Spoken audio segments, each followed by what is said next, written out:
नमस्कार, माझ्या YouTube चॅनलमध्ये तुमचे स्वागत आहे। तर आज आपण पोळ्यांचा स्वयंपाक बनवणार आहोत। संपूर्ण पोळ्यांचा स्वयंपाक बनवणार आहोत।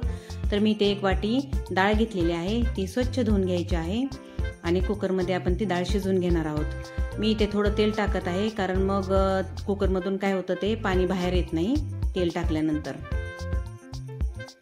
तर मी इथे आता गूळ घेतलेला आहे, आपल्याला गुळवणी बनवायची आहे। आमच्याकडे पोळ्यांसाठी गुळवणी बनवली जाते। तर यामध्ये आता मी 1.5 ग्लास पाणी ओतून घेणार आहे। त्यानंतर यामध्ये सुंठ बडीशेप पूड अर्धा चमचा टाकणार आहे आणि वेलची पूड अर्धा चमचा टाकणार आहे।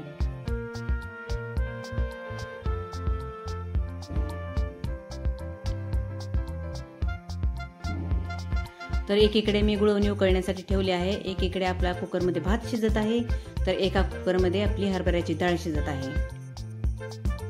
तोपर्यंत आपण भजी बनवण्याची तयारी करूया। तर इथे मध्यम आकाराचे 2 कांदे मी चिरून घेतलेले आहेत।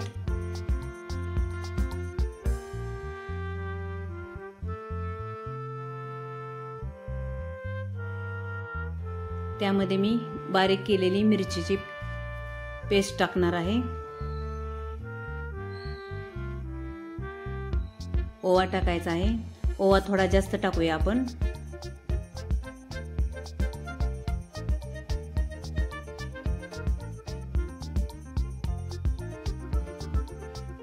थोडासा सोडा टाकायचा आहे आणि चवीनुसार मीठ।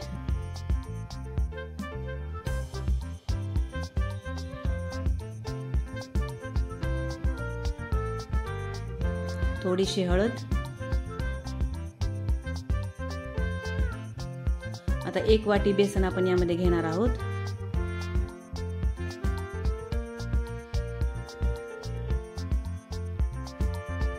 मी येथे थोडंसं तेल टाकणार आहे, त्यामुळे भजी खूप छान होतात। आणि थोडं थोडं पाणी टाकून आपल्याला पीठ व्यवस्थित मिक्स करून घ्यायचे आहे। आपले पीठ मिक्स करून झाले आहे। तर मी इथे बारीक चिरून घेतलेली कोथिंबीर टाकली आहे। पुन्हा व्यवस्थित मिक्स करून घ्यायचे आहे आणि आपल्याला भजी लगेच तळून घ्यायचे आहेत।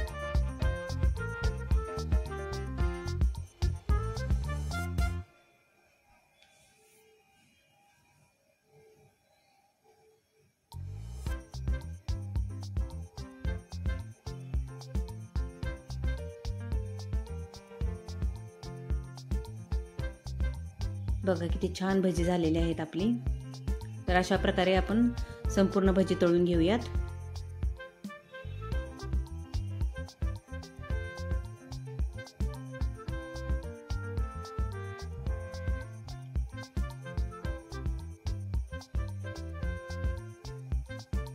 आता त्याच तेलामध्ये आपण राहिलेल्या तेलामध्ये आपण पापड तळून घेऊया। तर मी इथे लिज्जत पापड घेतले आहे, कुरडई घेतली आहे, तांदळाचे पापड घेतलेले आहेत, 2 प्रकारचे आहेत। तर चला आपण ते सर्व तळून घेऊयात।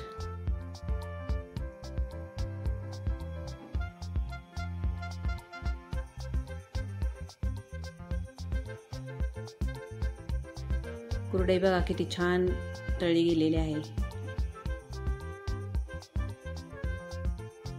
तर अशा प्रकारे सर्व आपण तळून घेऊयात। आता आपल्या इकडे डाळ शिजली असेल, आपण चेक करूया डाळ शिजली आहे का नाही ते। तर तुम्ही पाहू शकता आपली डाळ शिजलेली आहे, खूप छान डाळ शिजलेली आहे आपली। तर मी ते गॅसवरती उकळण्यासाठी ठेवणार आहे, कारण मला थोडंसं पाणी टाकायचं आहे त्यात गरम, कारण आपल्याला कटाची आमटी बनवायची आहे। तर आपण संपूर्ण पाणी काढून घेऊया त्यामधून। तर चाळणीच्या साहाय्याने आपण संपूर्ण पाणी काढून घ्यायचे आहे, कारण जर का पाणी त्यामध्ये राहिले तर पुरण पातळ होते। जेवढे पाणी निघेल तेवढे चांगलंच आहे।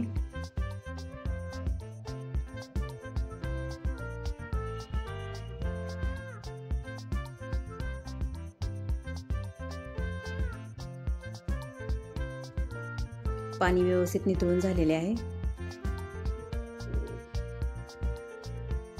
तर आता कढईमध्ये आपण पुरण परतून घेऊया।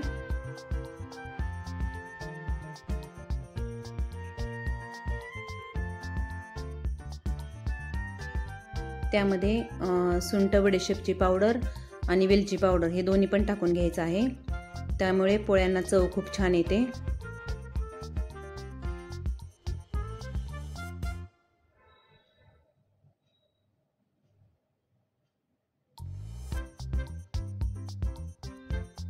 गूळ टाकून घ्यायचा आहे।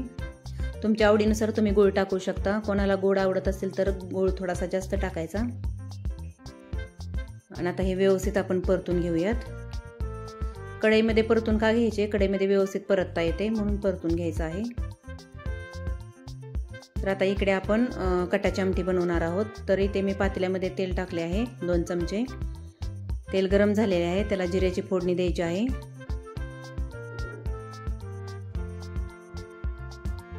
त्यानंतर कढीपत्ता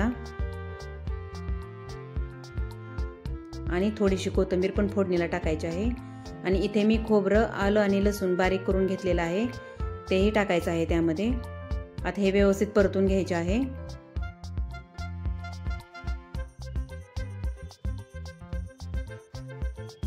हळद टाकून घेऊयात।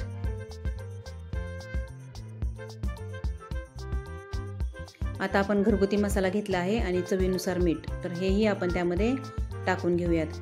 ते व्यवस्थित परतून झाल्यानंतर त्यामध्ये आपण जे कटासाठी पाणी काढलं आहे ना डाळीचं, ते त्यामध्ये ओतून घ्यायचं आहे।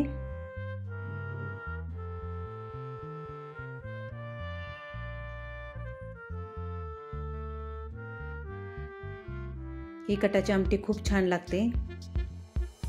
तर आपली आमटी तयार झालेली आहे, तुम्ही पाहू शकता त्याला किती छान कट आलेला आहे।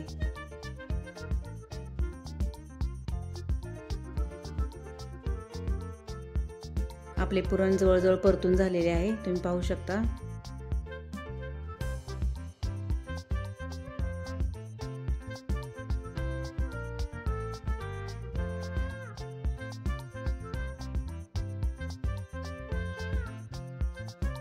आता आपल्याला हे बारीक करून घ्यायचे आहे। तर गरम असतानाच त्याला बारीक करून घ्यायचे म्हणजे पटपट होते।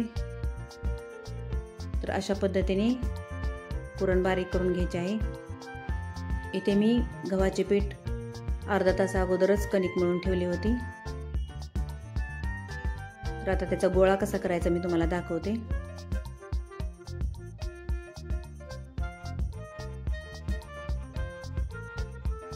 तर अशा पद्धतीने पुरण भरून त्याचा गोळा तयार करायचा आहे।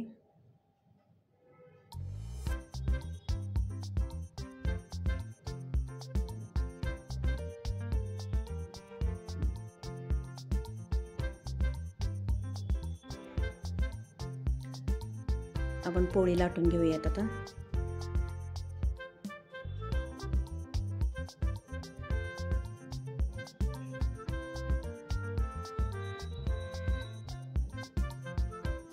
तुम्ही पाहू शकता किती छान पोळी तयार झालेली आहे। आपलं पुरण अजिबात बाहेर आलेलं नाही, याचा अर्थ आपलं पुरण व्यवस्थित झालेलं आहे। तर आपण पोळी भाजून घेऊयात।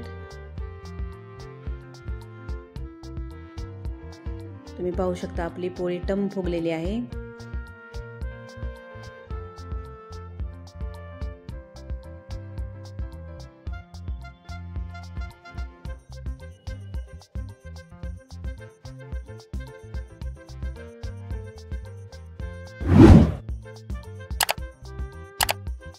अशा पद्धतीने आपण संपूर्ण पोळ्या तयार करून घेऊयात।